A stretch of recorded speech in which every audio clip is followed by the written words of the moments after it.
Off mute now. Thank you, Sandra, for that wonderful introduction and commentary. And thank everybody for bearing with that unnecessary dribble. No, I appreciate all that I am. So what I want to be with us with today primarily is to say you are one with your good. I know that religious scientists say that all the time, but do we really know, not at a mental level, in our bones, in our gut, what that means? In the story that Barb was reading about Alessandro Belloni, she showed evidence that she's tied to her good.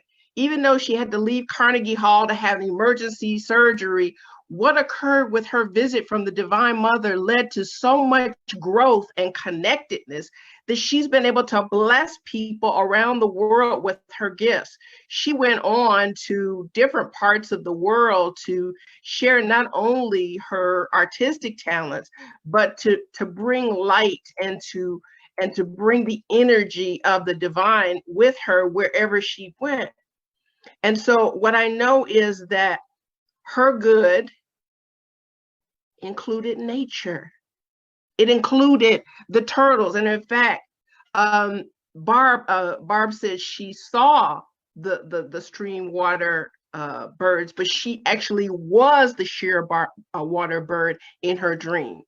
And so becoming one with nature is not a far out stretch when we know that we're all connected. And so Alessandro's good, not unlike her mother's good, gave her power that she didn't know she had.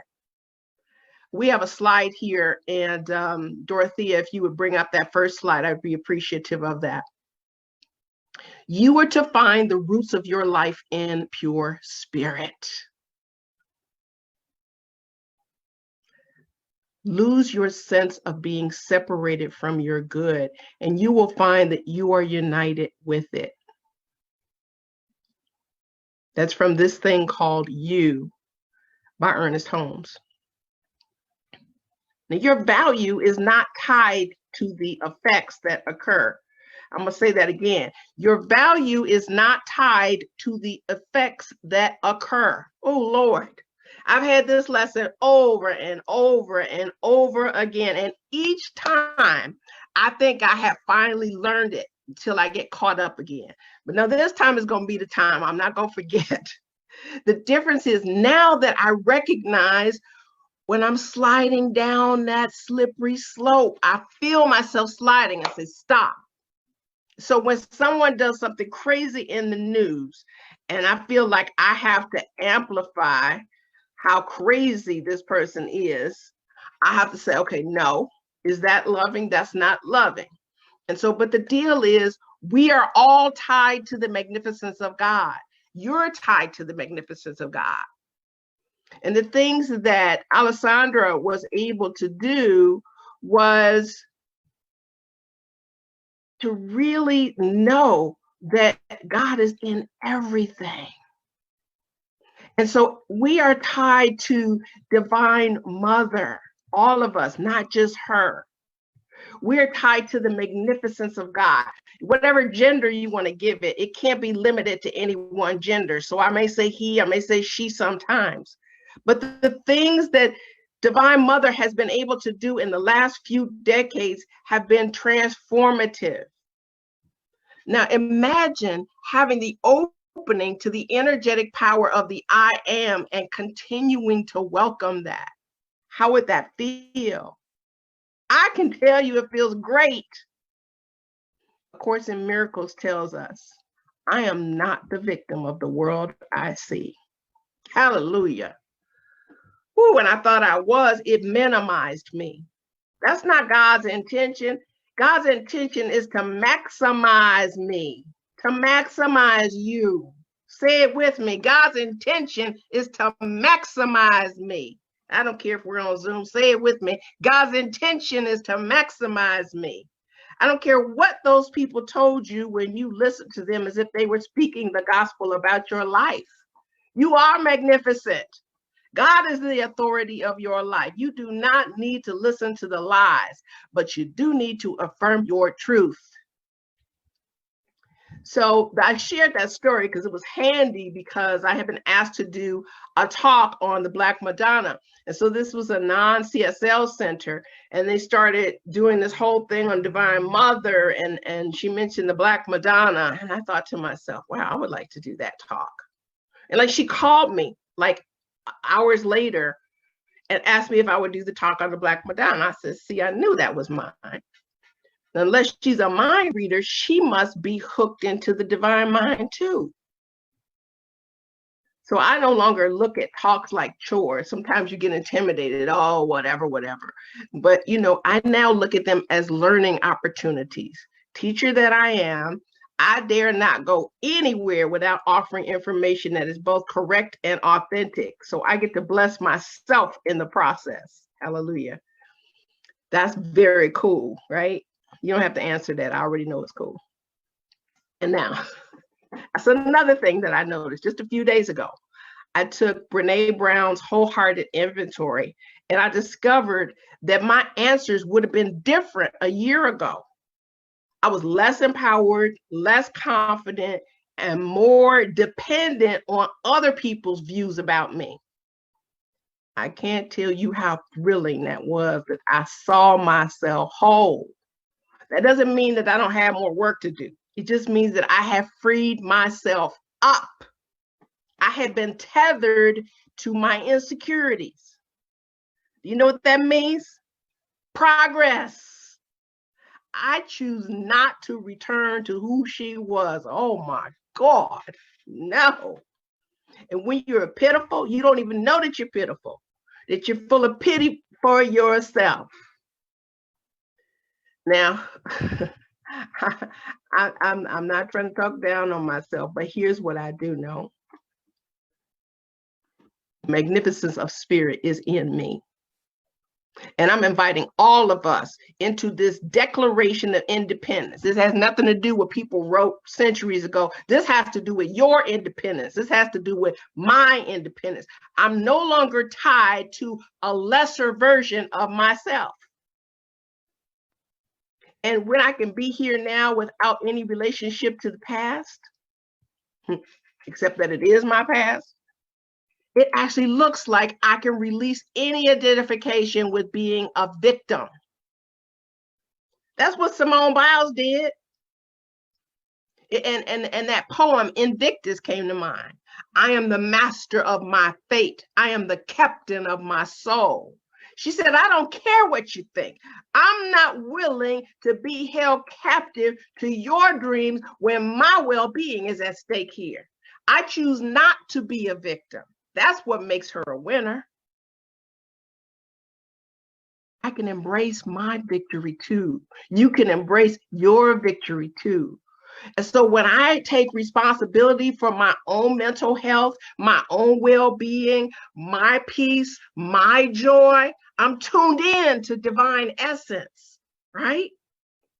And so, as Susan was singing about, I'm not open for business. That means that you shut down, you've given up on prospering. And prospering means in all ways, not just money. It means in well-being. It means in harmonious relationships. It means in creativity. You are not closed for business. Know why? Because you're still breathing. And there's nothing you can do about it. Even if you try, God's will be done. So it's time to tune in. Yes, it is. And I'm knowing that not only am I tuned into my divine essence, but I've been turned out. Now, let me tell you with a quickness what that means, because in the vernacular or slang, it usually means that someone else has got the best of me in a way that was not voluntary, or if it was pleasurable, it gave me an appetite for something that I didn't know that I liked. In this case, it is the secondary definition. Even though I kind of knew I liked being Spirit's girl, this new relationship has me all giddy and everything, right? And so again, I'm not talking about a relationship with a person, but with Spirit. But guess what? It opened me up to dating again too. Hello, how about that? Now, we won't discuss how pathetic my love life has been. Suffice it to say, it is not now, okay? Okay, so a year ago, I was devastated. Now I'm prospering. And by that, I don't mean just money, although money's part of it too. But I do mean that the intimacy that I have with spirit is so very cool that it continues to bless me everywhere I turn. This speaking engagement is one of those blessings. And because I was getting so booked on Sundays, I was originally going to do the 2 Sundays, and I remembered I had a wedding. And and they wanted me to do this workshop. So they asked me to do the workshop series. So because I wasn't available, to do the Sunday mornings. And so I finished that series last Sunday, and they want me to do another one. And that's because everywhere I turn, Black Madonna is there. The divine feminine is there. A teacher I've been studying with off and on for like 12 and a half years now, Dr. Will Coleman, now has a class at Holmes Institute for Ministers. Now I get him twice a week for a little while. And so he's reminding me of all the divine feminine goddesses from African spirituality. And that's a blessing. But the greatest blessings are the tune-ups to my intuition and divine connection. I'm talking about synchronicity, baby. Okay. I think we have another slide here, Dorothea. We believe that the kingdom of heaven is within us and that we experience this kingdom to the degree that we become conscious of it. It's already here, y'all. You ain't got to go nowhere. You ain't got to die. I'll speak proper English. You do not have to die to experience the kingdom of heaven. Okay, it's here. And we can experience it. We can experience it by knowing that it's here. Start there. We say that we believe this as part of the Declaration of Principles of Centers for Spiritual Living, a Science of Mind. So when I say I identify with truth, beauty, power, and prosperity for spirit sits at the center of my heart, I mean that stuff. Truth is showing up. I got a new haircut about a month and a half ago. I think I was getting ready to get ready. You know how you just know it's time for a change? And as the song says, a wonderful change has come over me. I got new pictures taken. My agent was saying, kind of like saying, you might want to have new pictures taken. I was like, okay, because I do a little acting from time to time. Or correction, I have the opportunity to perform and present on a regular basis. Let me affirm what I want.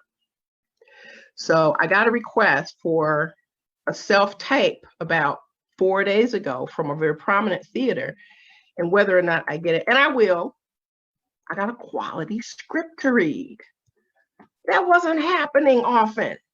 The last quality script someone sent me has been over a decade. And don't get me wrong, a job is a job. I'm always grateful. I feel like Della Reese, I'm ready for my series, baby, because I've been touched by an angel, okay? And not just an angel, but by a whole bunch of goddesses. Seriously, though, everything is up-leveled. Everything is connecting. I feel like I'm in the cloud.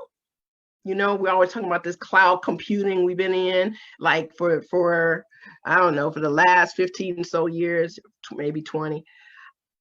I not only have access to the cloud, I am the cloud. I didn't even know I was keeping myself out of the cloud because I didn't even know that I deserved to be in the cloud. Hello, let me break it down for y'all. I'm correlating this with cloud technology, yes. I don't know how I stumbled onto this, probably because I'm turned out, right? But people have been talking about the cloud around me for years. Now I'm paying for cloud, mind you, and I have been for some time. But even though I've been giving my money to this cloud technology, I didn't know quite what it was. So this man, who I guess was affiliated with Accenture, was interviewing 3 people. He interviewed a 5-year-old child, he interviewed a college student, and he interviewed a professor in France. And so he was just having conversations with them about the cloud. And he would ask the 5-year-old, what is a cloud? And she was like, it stores rain and snow until it's distributed. I was like, snap. Yeah, it does. We do the same with information. We store it somewhere until we need it. Isn't that a beautiful thing that God stores our good for us until we're ready for it? And sometimes we aren't even ready for it. In fact, I've lived in California for half of my life, and it wasn't until the drought of the last 15 years that anybody was ever happy about rain, right? So I got more counseling clients now, right? So God must have known to hold those clients until I had something to offer them, right? Not that I didn't have more to offer before, but maybe I wasn't aware of all I had to give. We have another slide here, Dorothea.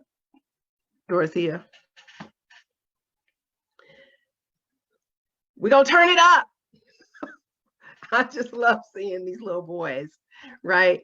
And so, again, I know some of you may get nervous when I use these hip hop urban terms.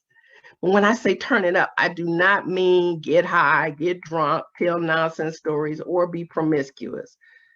I mean, turn up your divine power. Now, you don't have a switch to turn on, but you do have the means to surrender and accept the presence.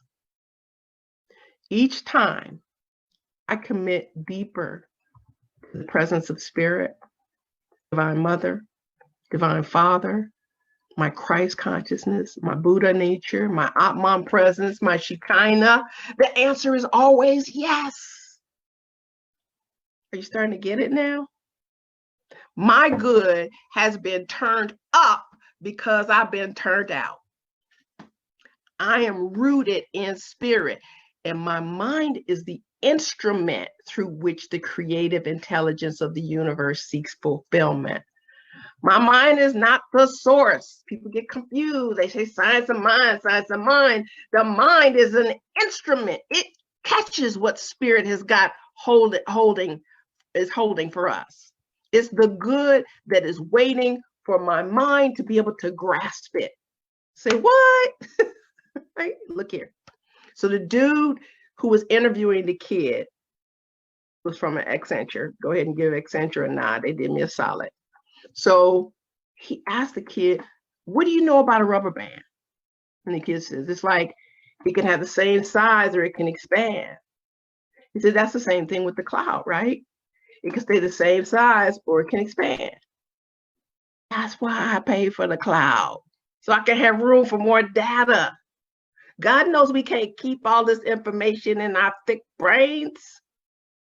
So he interviews the college student. And the college student, he's like, yeah, remote servers store data and handle the powering and processing. I'm like, yeah, I can't handle the processing of news, social media, talk content, scripts, my own creative writing, dialogue, classes I teach, conversations I have, my mother's medical needs, my clients' prayer requests. I mean, I can't handle all of that, plus conversations I have, my friend support needs, who I want to date. Get the point? There's got to be a cloud. And I don't have the power in my skull to keep all of this information usable.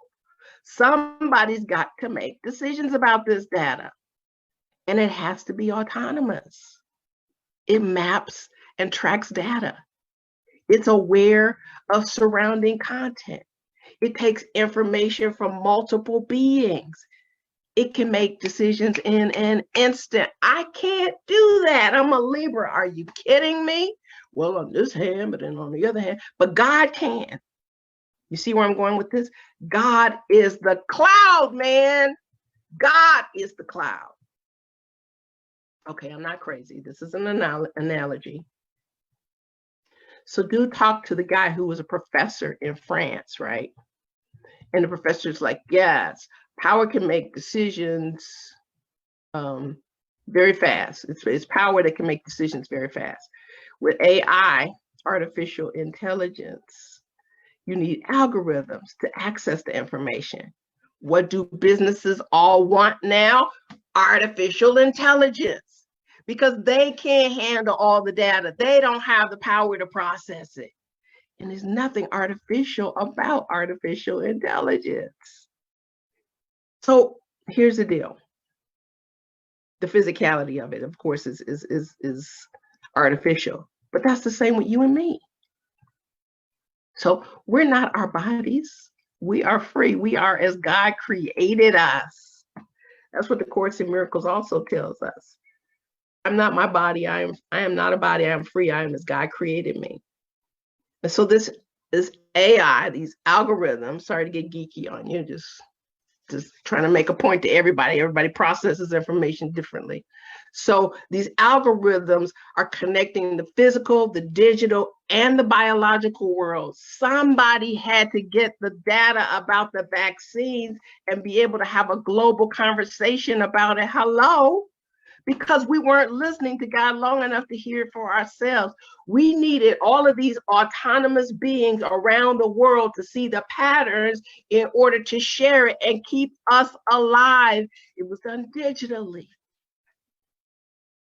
So we don't use CDs anymore. I was looking at all these CDs. I was like, what am I going to do with these? I'm going to have to find somebody to transform them into links. And we have MP3s now. We stream music.